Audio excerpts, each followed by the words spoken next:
It's your boy Life of Darius, aka Dre the Martian, and we are back. We're back today with Led Zeppelin number dos.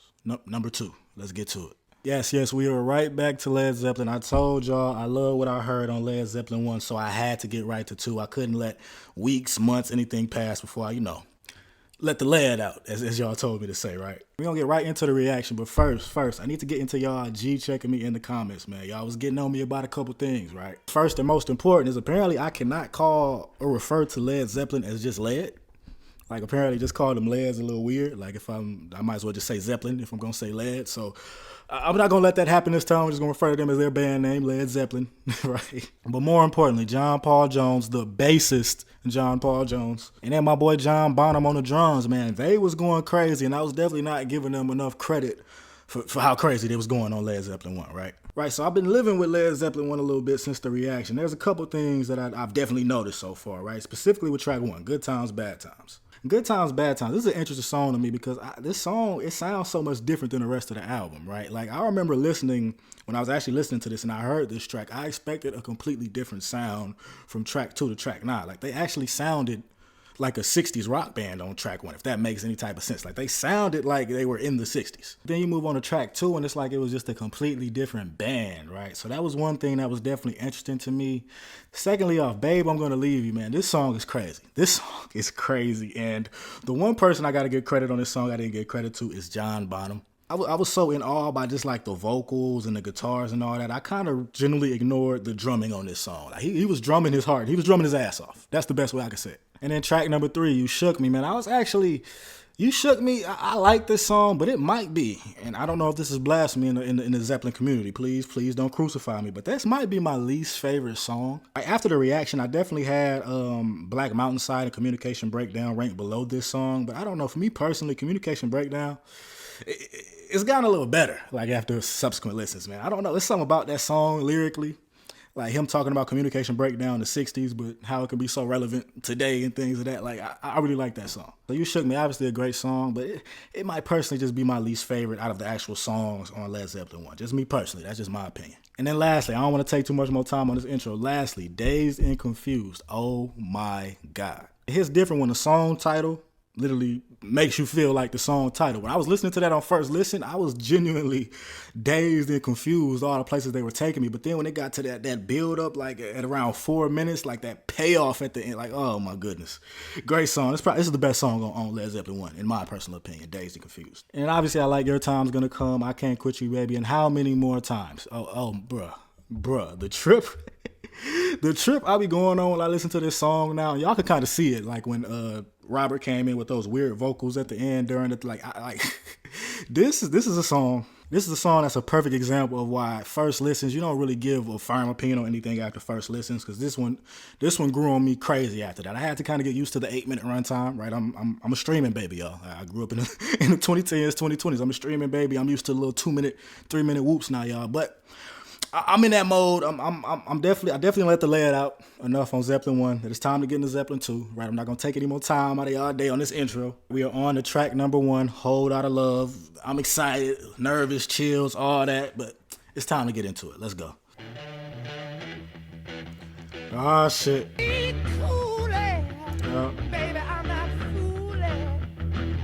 Jimmy Page already talking to me.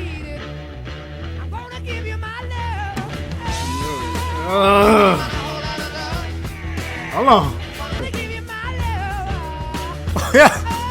Oh, yeah. Yeah.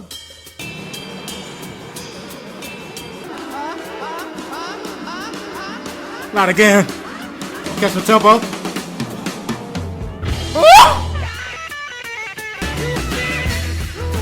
God. Those drums. I'm peeping the drums now. Oh my. Talk to. This made me want to learn how to play drums, folks.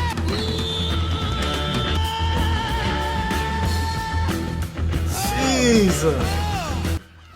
Jeez. Okay. All right. Beautiful start, gang. All right, so that was track number one, Whole Lotta Love, and that was an amazing start. I'm just going to say it right now. I'm not going to be here comparing albums all the time, but if I'm just comparing this to Good Times, Bad Times, this kills it as an intro, bro. This track was crazy. I remember after the Zeppelin 1 reaction, y'all were telling me, bro, listen, don't just listen to the guitars. Don't just listen to Robert Plant. Like, I know those are impressive enough, man. Listen to the drumming. Right, pay attention to Bonham. Pay attention to the bassist, Mr. John Jones. And I definitely did that for that track. And bruh, the drums, especially towards the end, bruh, Bonham was losing his fucking mind on the drums, bruh. One thing about Zeppelin 1 that caught me off guard definitely was not just, like, how much it was. It was a lot to take in at once, right? Just that album in of itself, but also how psychedelic that album was, right? It wasn't just hard rock and blues, but they used hard rock, R&B, and blues, but they added like a little dab of psychedelic in there, and it was insane, right? And I could definitely get a hint of that on this track, especially with that little interlude with the bongos and things of that nature. I definitely love that, the build up to Robert Plant screaming. That was a great intro right there. Great intro, man. We're gonna keep it going. Right, track number 2, What Is and What Should Never Be, man. I'm ready, man. Hold on, let me fix my camera before we get into the joint, y'all. I'm sorry, was my shit tilted? I'm sorry, y'all. Somebody even said, bro, the only issues I have in my videos is the framing. So I'm gonna get the framing right, y'all. Trust me. But anyway, on to track 2, What Is and What Should Never Be. Let's get to it. So I will take you. Against the wind, see it's been sail away, leave the You can never follow these dudes. I can't follow them. Oh my God. It sound like bombs. That's what y'all was doing. That's what y'all listened to in the 60s? This what was going on?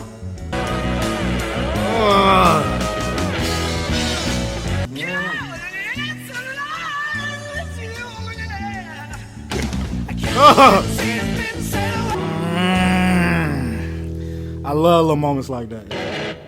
Okay. Yeah. Said it. He is not human. There's no way Robert Plant was a human. I got to look up a Robert Plant doc because I need to dig into this dude's brain. This is crazy.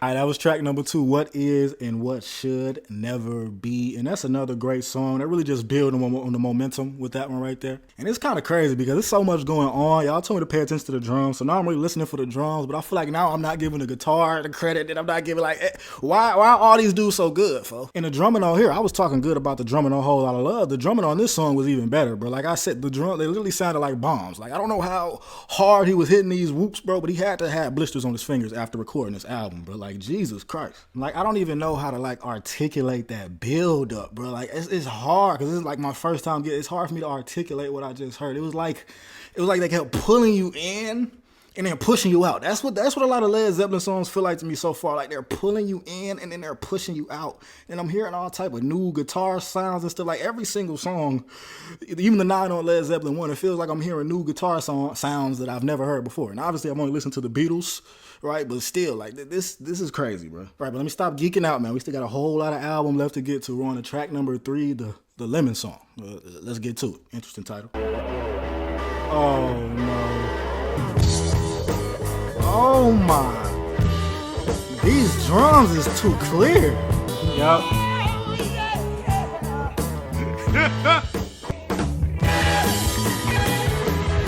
What the fuck? Hey, Lotta.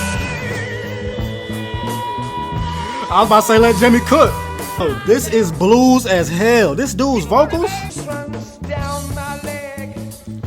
Till the juice runs down his leg.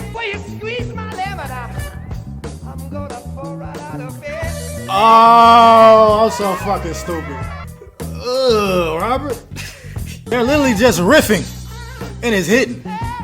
They literally just been riffing for the last 2 minutes. This is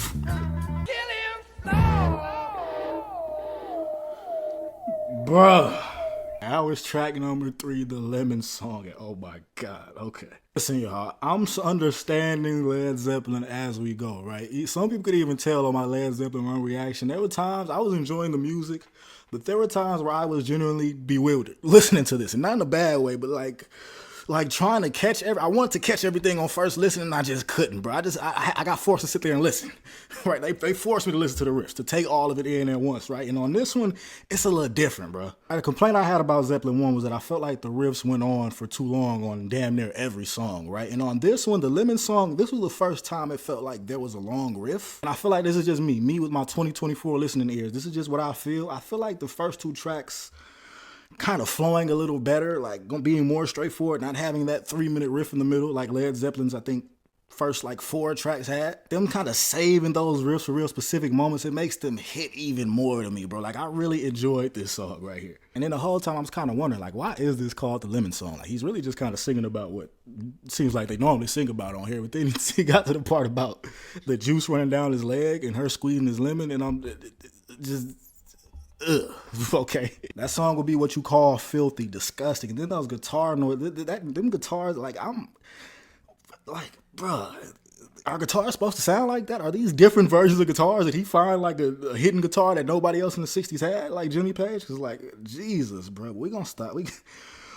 I'm talking too much, man. Let's move on. Track number 4. Track number 4, Thank You. Let's get to it, man. Well, we're 3 for 3 so far. I don't even think I had to say that, but we're 3 for 3. Right. Oh, talk to me. Oh, hold on. Oh,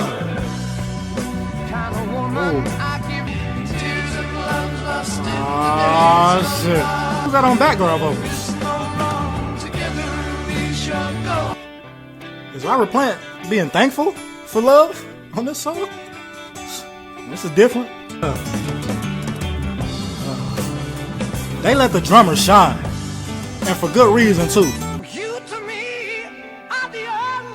There Robert go. There you go. I like this. I like this. We needed some positive energy from Robert.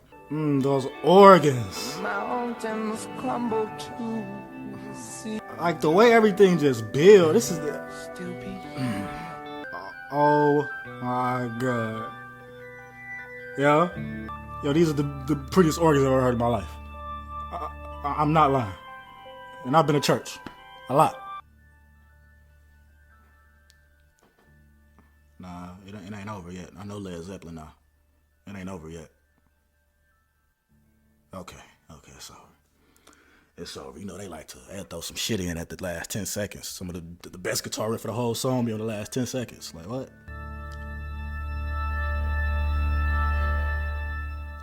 Yo, what I tell you? Okay.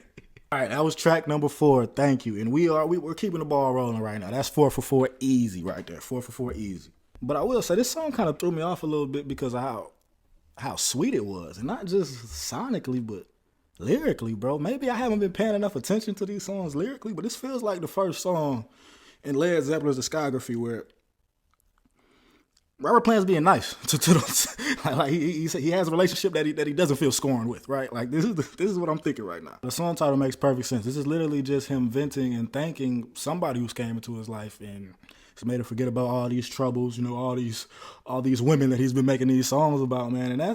And we needed that, man. I'm telling you, this album, I'm not gonna make an opinion on it right now, but just off the first 4 songs, this feels more like a project to me, bro. Not just a jam session. I'm not saying Led Zeppelin 1 was just a jam session, but this to me has more layers, just in a different way. We're gonna keep it going though, right? We're on the track number 5, Heartbreaker.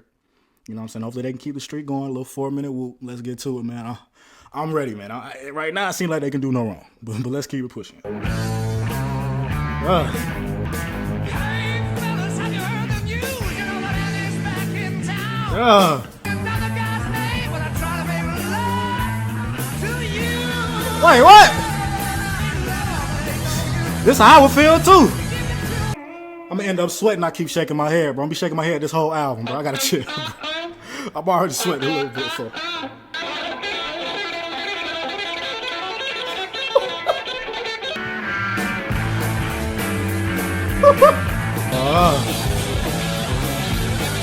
Oh my God. Yo, everybody's wilding right now.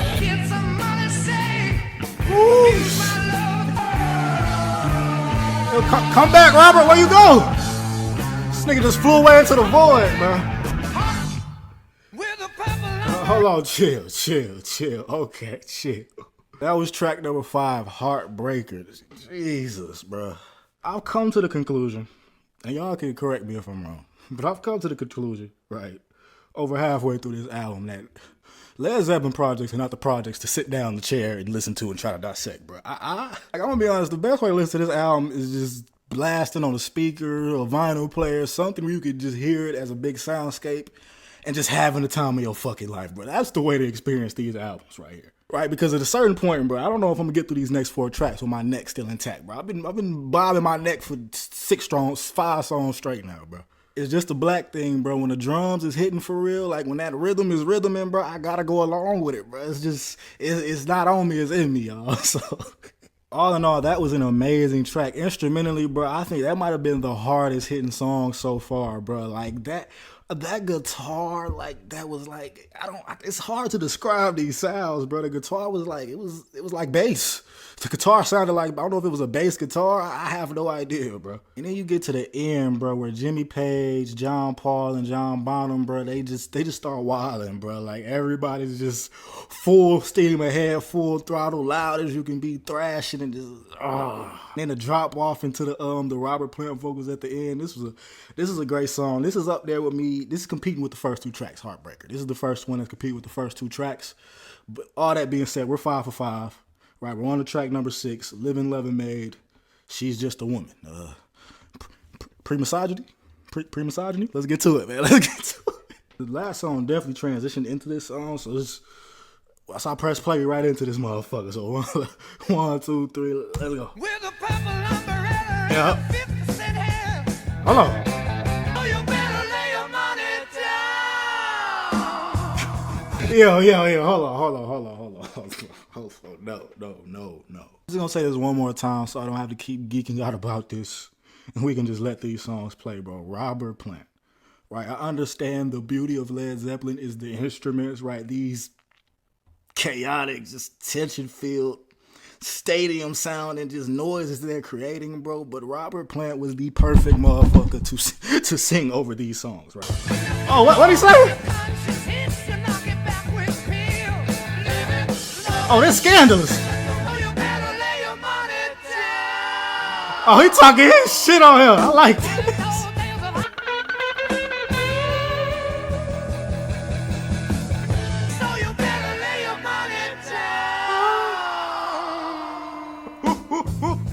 Talk to me.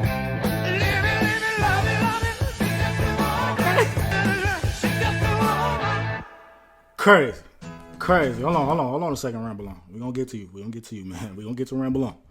Okay. It's funny, y'all. Before the song started, but the title literally made me say, like, yo, pre-misogyny. Like, just the title itself, it definitely lived up to the title, bro.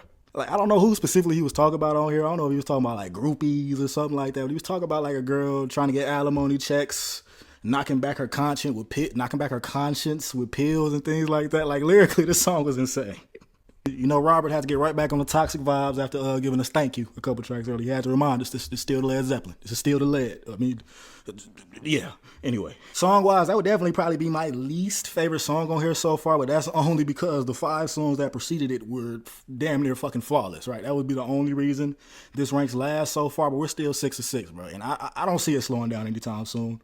Right, I'm ready to get through the rest of this, bro. I have to see where they take us from here on out. We're on to track number 7, I believe. Ramble On. Let's get to it, y'all. This album has been insane. This is better than 1. I'm sorry, y'all. I don't care. This is better than 1 already. Now I smell the rain. I breathe in pain. Hold on.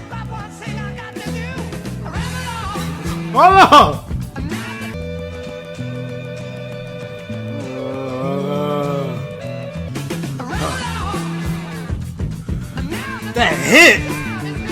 This is my favorite part of the song.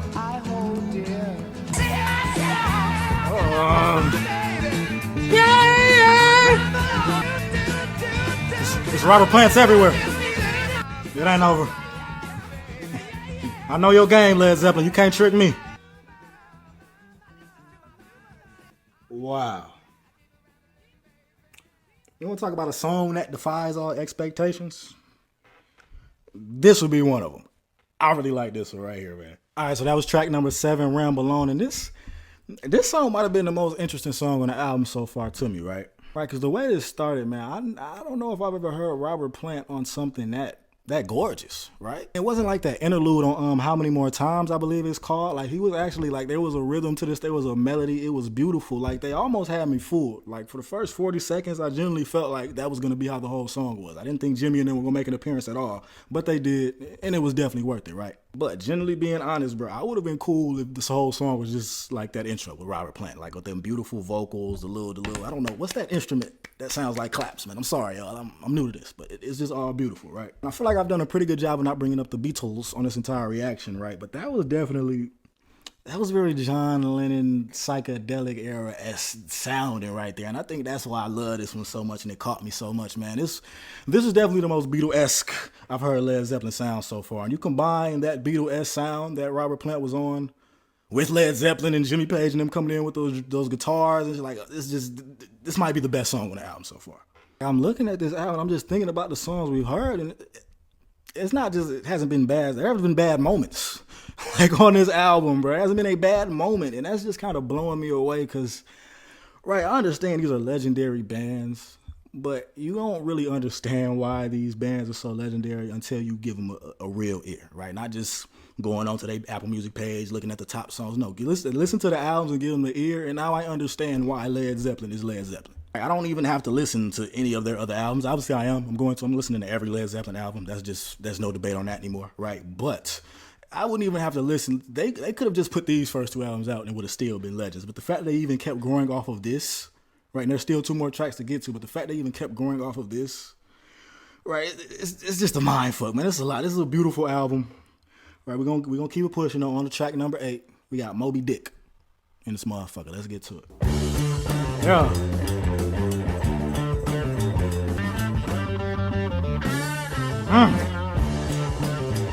Nah, he on here playing around. Nah.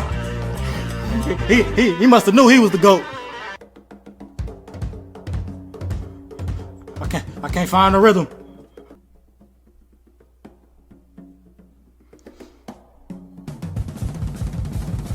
God damn!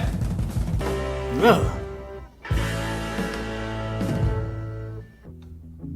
Hold on. We're gonna bring it home in a second. All right, that was track number 8, Moby Dick, and I guess that was a little instrumental joint, little jam joint. You know, let the non-Robert Plant members get their shine off right there. Obviously, Jimmy Plant did his thing with the guitar. Right, does that even need to be said anymore at this point? Damn near 18 songs in. I don't know if that was John Paul or John Bonham. One of those bongos right there. There was a little bongo session in the middle. This song personally wasn't for me. I'm not the biggest fan of instrumentals. I'm just going to be honest with y'all. And definitely not instrumentals that's 95% bongos, right? No disrespect to Bonham and the rest of the boys, man. This one the one for me. It's not a bad song. I wouldn't put it in the garbage list, right? But obviously, more than obviously, this is the weakest song so far. We're still 8 of 8, right? This song definitely wasn't offensive enough to be bad. Like, there's probably good quality to that song that my little ears wouldn't be able to pick up. My little young rock ears wouldn't be able to pick up, but all in all, I could do without that one, man. Anyway, on to track number 9, on to the final track. You know, bring it on home, man. Shit, take us home, Led Zeppelin. Let's go. All right, the outro on the last one was crazy, right? This one's a little shorter, but let's go. The harmonica back. It's been a minute since I heard the harmonica. Led Zeppelin, take me home, man.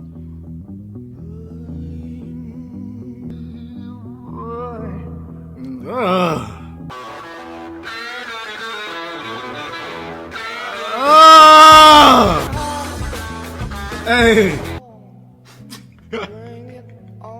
Bring it on home.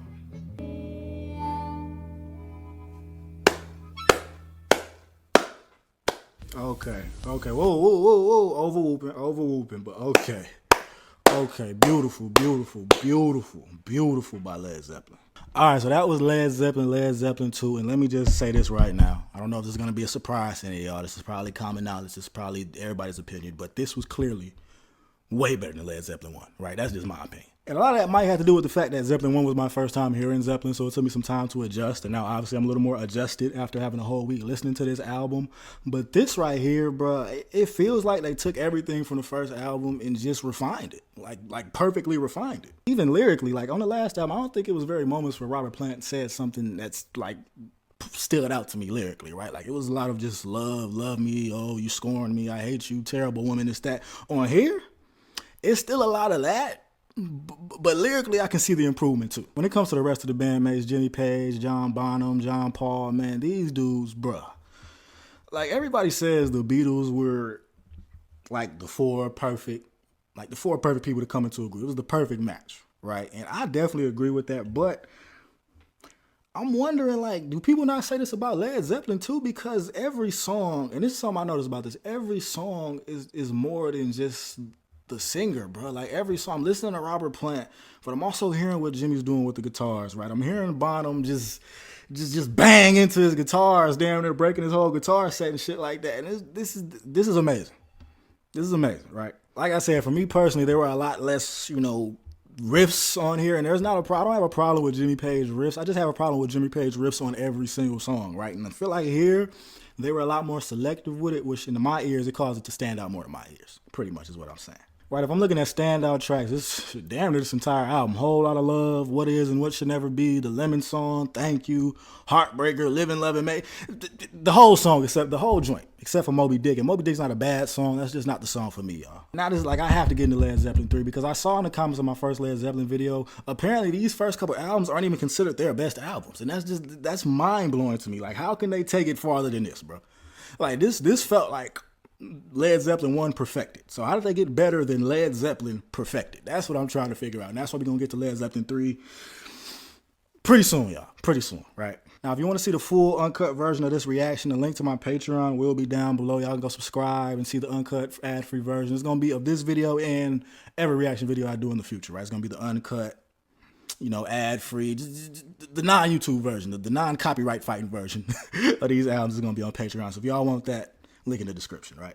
But yeah, Led Zeppelin 2, there's not much else I can say about this album, man. I'm just really anxious to get into 3. And somebody warned me about this. Somebody said, like, yo, if you listen to Led Zeppelin, I'm just going to warn you, you might want to clear your calendar a little bit because that's all you're going to want to listen to, right? And that's kind of what's happening right now. I do have other things I got to get to, right? But I'm going to be bringing up the productivity. So there's going to be more videos dropping daily, and we're going to get through a lot of these albums and these projects quicker, right? And Led Zeppelin 3 will probably be coming sometime at the end of this week, y'all. With all that being said, I'm bid y'all adieu. It's your boy Life of Darius, aka the Living, Loving Maid, and I'm Jesus Sandals, man.